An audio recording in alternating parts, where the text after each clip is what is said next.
Kesi bwana zimekuwa nyingi mtaani juu ya huyu mama, na umbea wangu nikaamua kurudi tena leo, nikashuhudia kumbe lile tobo pale lile ndo mlango wa huyo nyoka wa kuingia na kutoka.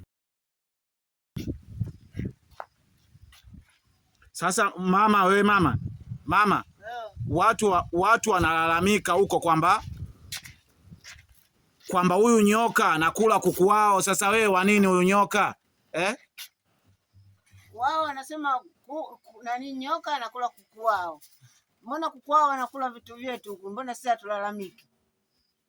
Sasa wewe nyoka huyu wa nini? Sisi tunamuomba basi huyu nyoka, tuna kazi naye. Na mimi pia nina kazi naye huyo nyoka vile vile.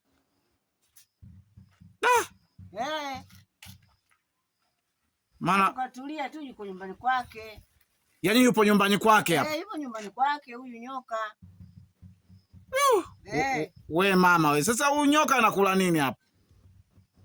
Anakula kama hivyo vidudu panya, anakula. Saa ingine nikiwa na unga nampa anakula. Basi maisha yanaenda. Wasilalamike, mimi vangu na mimi vinaliwa.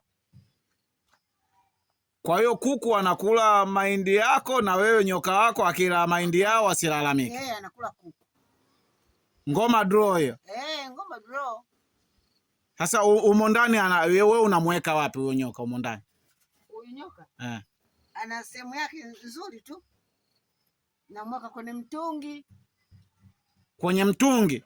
Anaingia mwenyewe kwenye mtungi, analala. Akitaka kutembea anatembea. Hatari sana. Haya bwana mama. Kwa hiyo sasa huyo nyoka huwezi kunipa, mimi nina shida nayo hiyo. Kwani ina maana asida asala kuja.